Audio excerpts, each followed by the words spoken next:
कांग्रेस ने भारत को बर्बाद करने के लिए एक नहीं 50 कानून बनाए।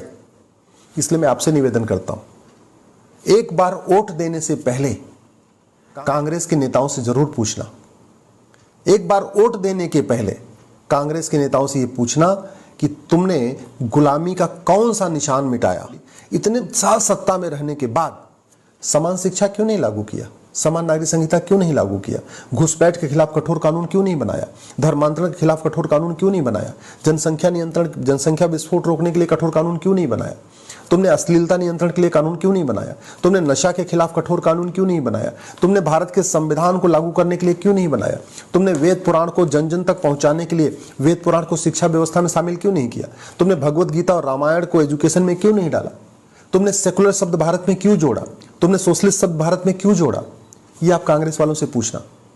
1975 में जब इमरजेंसी चल रही थी, पूरा देश जेल के अंदर था, उस समय उन्होंने सेकुलर और सोशलिस्ट वर्ड जोड़ दिया, बिना चर्चा के, बिना किसी के। तो एक तरीके से उन्होंने संविधान के बेसिक स्ट्रक्चर को बदल दिया, प्रियम्बल में डाल दिया सोशलिस्ट और सेकुलर। इसका मतलब ये हुआ कि संविधान का बेसिक स्ट्रक्चर बदल दिया।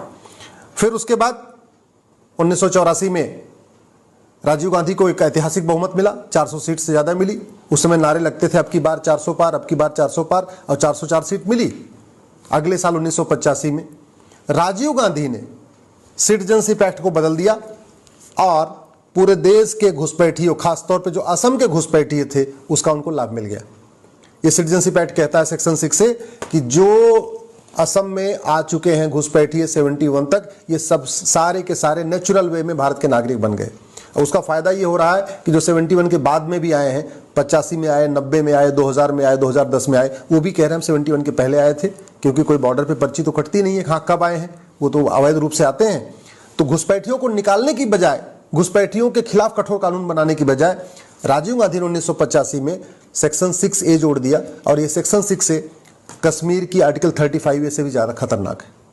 कश्मीर में जितना 370 का दुष्परिणाम हुआ, आर्टिकल 35A का दुष्परिणाम हुआ, उससे ज्यादा खतरनाक है ये धारा 6A, जो असम को बर्बाद करके रखेगी। उसके बाद भी पेट नहीं भरा। अगले साल 1986 में साहबानों का मामला आया था सुप्रीम कोर्ट का। सुप्रीम कोर्ट का फैसला पलटने के लिए कानून बना दिया और मुस्लिम महिलाओं को जो गुजारा भत्ता मिलना था उसको बंद कर दिया 1986 में। ये काम भी राजीव गांधी ने किया।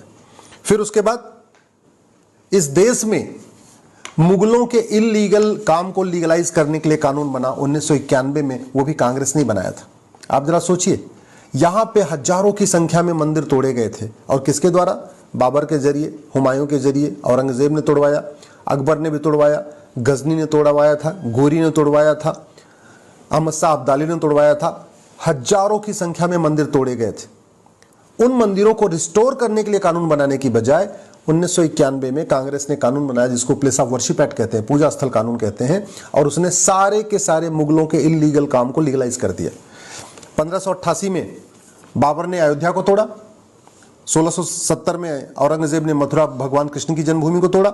1377 में तुगलक ने अटाला देव मंदिर को तोड़ा, जो जौनपुर में है, जिसको अटाला मस्जिद कहते हैं। 1669 में औरंगजेब ने काशी विश्वनाथ जी मंदिर का तोड़ा था। 1410 में अलाउद्दीन ने रुद्र महालय मंदिर तोड़ा था। 1552 में अहमद शाह अब्दाली ने, जिसके नाम पे अहमदाबाद चल रहा है, उसने भद्रकाली मंदिर को तोड़ा था। इसी तरीके से पश्चिम बंगाल की जो अदीना मस्जिद बनी है वो भी मंदिर तोड़ के बनी है। विदिशा में 1658 में औरंगजेब ने वीजा मंदिर मंदिर को तोड़ के वीजा मंदिर मस्जिद बनवा दिया। आपका धार में भोजशाला सरस्वती जी के मंदिर को तोड़ के वहां पे भी जो है मूर्तियों को तोड़ दिया गया। तो कांग्रेस की ड्यूटी थी कि भाई भारत स्वतंत्र हो गया है तो एक कानून बनाए और सारे जो मठ मंदिर तोड़े गए उनको रिस्टोर करे, उनको बनवाए। वो काम नहीं किया। 1991 में प्लेस ऑफ वर्शिप एक्ट बनाया और बोल दिया कि जो भी ये मुगल तोड़े थे वो सब सही है, ये सब लीगलाइज हो गया।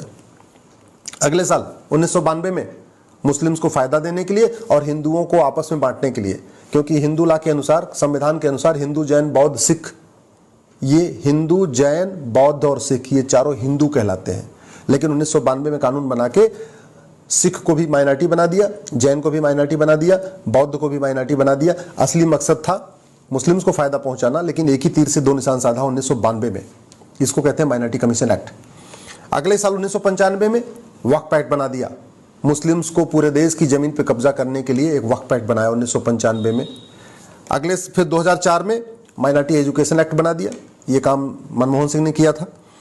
2010 में FCRA बनाया, इस देश गद्दारों को फंडिंग कराने के लिए, देश विरोधी NGO को फंडिंग कराने के लिए, माओवादियों को, नक्सलियों को, जिहादियों को, मिशनरियों को, अलगाववादियों को, चरमपंथियों को, कट्टरपंथियों को, सफेद पोस्ट नेताओं को, सबको फंडिंग कराने के लिए कानून बना 2010 में, उसको FCRA कहते हैं। 2012 में राइट टू एजुकेशन के दायरे से मदरसे को बाहर निकाल दिया। जब राइट टू एजुकेशन 2009 में बना था तो मदरसे भी उसके दायरे में आते थे, 2012 में उसको बाहर निकाल दिया। ऐसे ही अनेक 50 से ज़्यादा कानून हैं जो कांग्रेस ने बनाया है।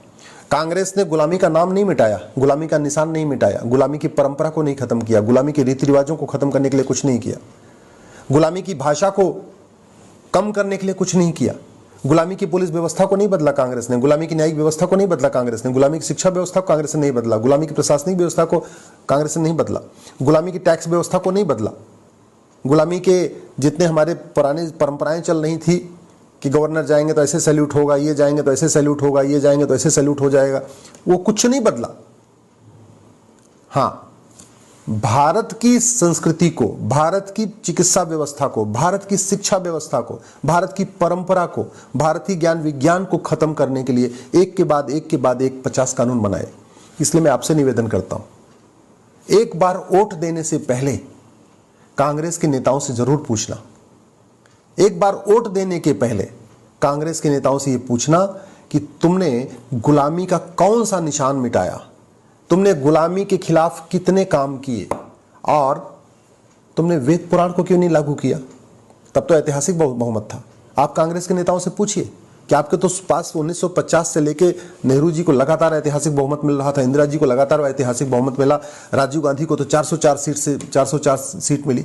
इतने साल सत्ता में रहने के बाद समान शिक्षा क्यों नहीं लागू किया, समान नागरिक संहिता क्यों नहीं लागू किया, घुसपैठ के खिलाफ कठोर कानून क्यों नहीं बनाया, धर्मांतरण के खिलाफ कठोर कानून क्यों नहीं बनाया, जनसंख्या नियंत्रण, जनसंख्या विस्फोट रोकने के लिए कठोर कानून क्यों नहीं बनाया, तुमने अश्लीलता नियंत्रण के लिए कानून क्यों नहीं बनाया, तुमने नशा के खिलाफ कठोर कानून क्यों नहीं बनाया, तुमने भारत के संविधान को लागू करने के लिए क्यों नहीं बनाया, तुमने वेद पुराण को जन जन तक पहुंचाने के लिए वेद पुराण को शिक्षा व्यवस्था में शामिल क्यों नहीं किया, तुमने भगवत गीता और रामायण को एजुकेशन में क्यों नहीं डाला, तुमने सेकुलर शब्द भारत में क्यों जोड़ा, तुमने सोशलिस्ट शब्द भारत में क्यों जोड़ा।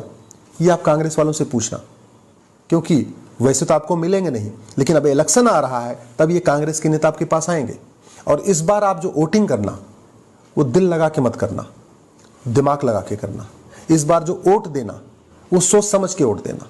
इस बार जो वोट देना जाति के आधार पर मत देना, भाषा के आधार पर मत देना, क्षेत्र के आधार पर मत देना। इस बार वोट देना मुद्दों के आधार पर। जो वोट मांगने आए उससे ये जरूर पूछना कि तुम नशे के खिलाफ कठोर कानून बनाओगे कि नहीं, और बनाओगे तो इसकी घोषणा करो। जो आए यहाँ पे वोट मांगने आपके दरवाजे पे उससे पूछना कि भ्रष्टाचार के खिलाफ कठोर कानून क्यों नहीं बन रहा है। जो आपसे वोट मांगने आए उससे पूछना ये थाने दलाली के अड्डे क्यों बने हुए हैं, ये तहसील में भ्रष्टाचार इतना क्यों है, ये हवलदार पेशकार इतना देश को क्यों लूट रहे हैं, भ्रष्टाचार के खिलाफ कठोर कानून कब बनेगा, हवाला के खिलाफ कठोर कानून कब बनेगा, संपत्ति को आधार से लिंक कब किया जाएगा, घुसपैठियों को कब निकाला जाएगा, धर्मांतरण कराने वाले मिशनरियों और जिहादियों पे कठोर कार्रवाई कब होगी। ये आप पूछना। अगर आप नहीं पूछोगे तो याद रखिए, जैसे पाकिस्तान से मिट गए, अफगानिस्तान से खत्म हो गए, बांग्लादेश से भी खत्म होने के कगार पे हैं, भारत के 9 राज्यों से खत्म हो चुके हैं, भारत के 200 जिलों में खत्म हो चुके हैं, भारत की 300 तहसीलों में खत्म हो चुके हैं। देखते देखते एक दिन अपने जिले में भी आप खत्म हो जाओगे। और कश्मीर वाले तो पलायन करके दिल्ली आ गए, बंगाल वाले तो पलायन करके असम में चले गए, मणिपुर वाले पलायन करके फिर बगल के राज्यों में चले गए। आप कहाँ जाओगे, सोचना आपने। इसलिए इन वोट जीवी और नोट जीवी नेताओं से खुल के सवाल करिए। और अगर मेरी बात से सहमत हो तो इस वीडियो को अपने सारे ग्रुप्स में डाल दीजिएगा, अपने फेसबुक पे डाल दीजिएगा, अपने व्हाट्सएप पे ज़रूर फैलाइएगा। अगर आप ट्वीट कर सकते हैं तो इसको ट्वीट भी करिएगा। और अपने जान पहचान के नेताओं को कहिए कि इन बातों का जवाब दें, नहीं तो ये वोट जीवी और नोट जीवी नेता 20 साल के बाद, 25 साल के बाद आपके बच्चों को बचाने नहीं आएंगे।